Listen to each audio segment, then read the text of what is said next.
Hello बच्चों, आपकी online class शुरू हो रही है और आप ध्यान दें पढ़ने में। तो देखिए, कल आपने पढ़ा था संस्कृत में क्या, प्रथम पाठ का प्रथम श्लोक जो था एक गीत था जो माँ सरस्वती से जिसमें प्रार्थना की गई थी। नवीन वसंत का जो गीत था उसमें माँ सरस्वती से प्रार्थना की गई थी कि हे माँ सरस्वती, आप इस वसंत ऋतु का जो मौसम है इसे देख करके अपनी नवीन वीणा को, ओजस्वी नवीन वीणा को बजाइए, जिससे हम कुछ प्रेरणा ले सकें। तो आज हम उसी की ओर आगे बढ़ते हैं। तो उसी का दूसरा श्लोक है और इस गीतांश में जिस प्रकार से आपको कल बताया गया था कि नोटबुक और पेन साथ में रखें ताकि जो भी शब्द आपको बताया जाए उस शब्द का आप अर्थ लिख सकें।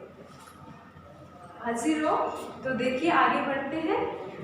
श्लोक है आपका, वहती मंदम मंदम समीरे समीरे कलिनात्म जाया स्वानीर तीरे नताम पंकति मौलोके मधु माधवीनाम निनादे नवीनाम मये वाणी वीणा।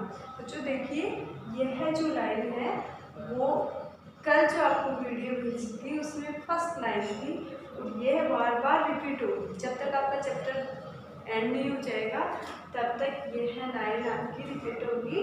तो इसको आपको सीधे से उतारना है। तो वैसे मैं आपको साथ में बोल के बता रही हूँ। तो ये हो गई आपका श्लोक।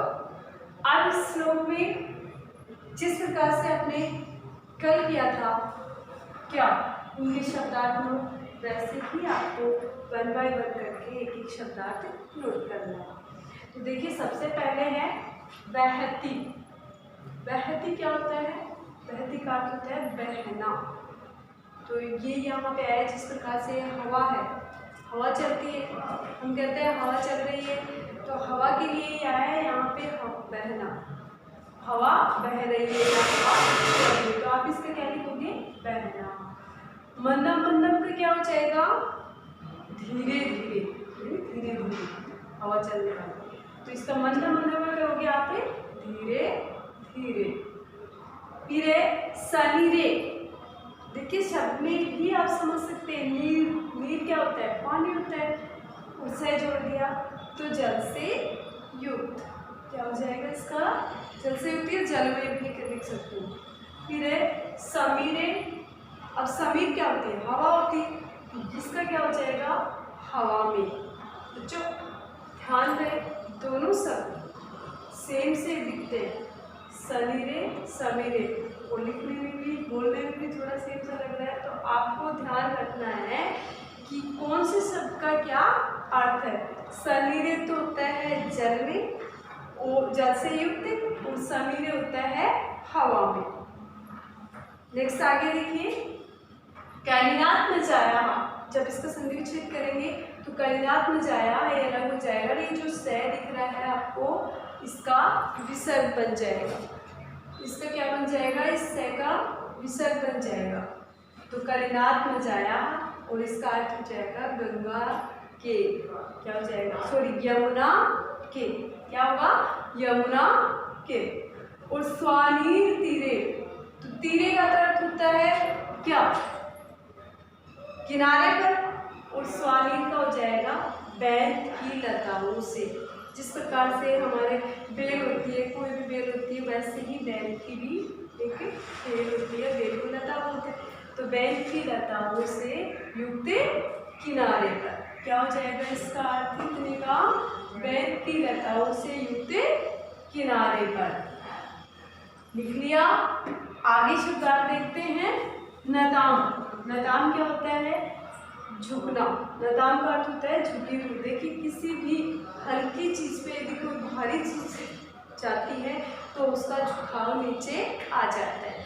तो यहाँ पे भी जो ये बैल की लता है, उस बैल की लता पे पानी की बूंदें गिर जाती है और उन बूंदों के कारण वह नीचे झुक जाती है। तो उनके लिए कहा है कि झुकी हुई। फिर आता है पंकतिम। इस शब्द का जब हम संधि विच्छेद करेंगे तो ये पंकतिम अलग हो जाएगा। इस मैं के नीचे यूं हलंत लग जाएगा, ये हट जाएगा आपकी मात्रा, और मैं के हलंत लग जाएगा तो पंकतिम हो जाएगा इसका। पंक्तिम का अर्थ क्या हो जाएगा? पंक्ति को। पंक्ति होती है लाइन, जो कोई भी लाइन वाइज चीज होती है उसको बोलते हैं पंक्ति में, लाइन में। तो पंक्ति को। अब यहाँ पे जो आर की मात्रा दिखाई दे रही है आपको, ये आर की मात्रा अलग होकर के इसका बन जाएगा अवलोके। क्या हो जाएगा? अवलोके। फिर ये अवलोके का अर्थ होता है देख करके। क्या होगा? देख करके। उसके बाद में आता है मधु माधवी नाम। मधु माधवी नाम। मधु का अर्थ होता है मधुर और माधवी का होता है मालती की लताओं को। मधु माधवी नाम मालती की लताओं को। कर लोगे? नेक्स्ट इसका कल आपको लिखवाए थे इनके अर्थ। निनादय बजाओ।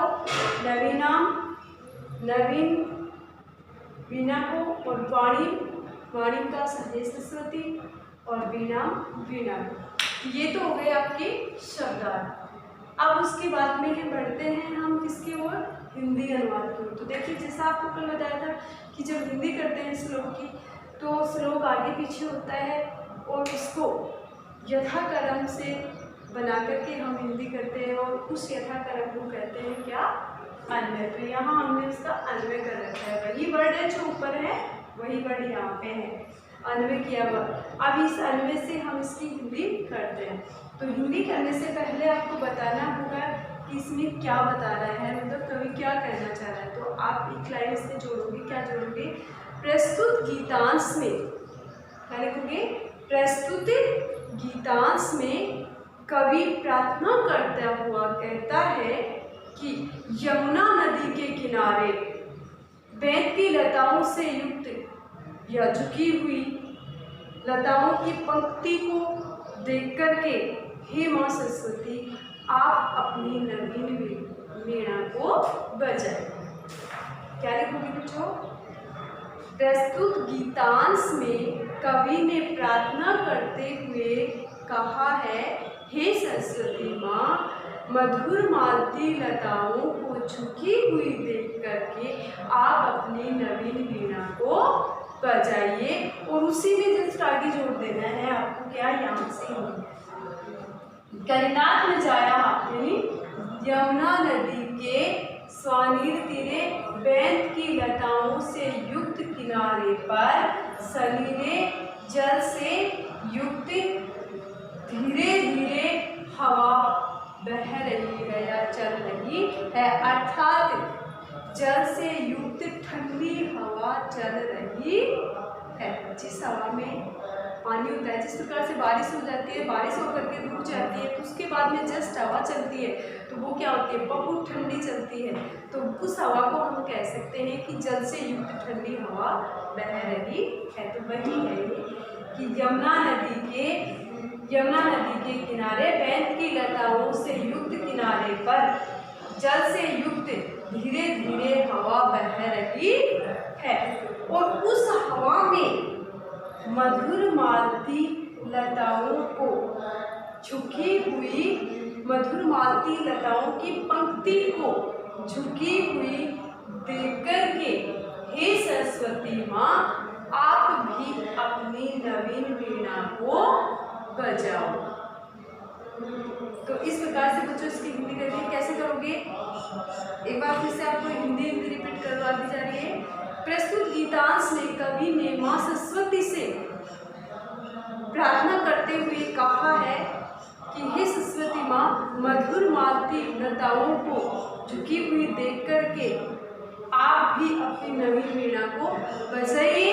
और फिर यहीं से जोड़ देना, यमुना नदी के बेंत की लताओं से युक्त किनारे पर हवा जल से युक्त धीरे धीरे हवा चल रही है, अर्थात जल से युक्त ठंडी हवा धीरे धीरे चल रही है, और उस हवा में मधुर मालती की लताओं को झुकी हुई देख करके हे सरस्वती माँ, आप भी अपनी नवीन ओजस्वी वीणा को बजाइए।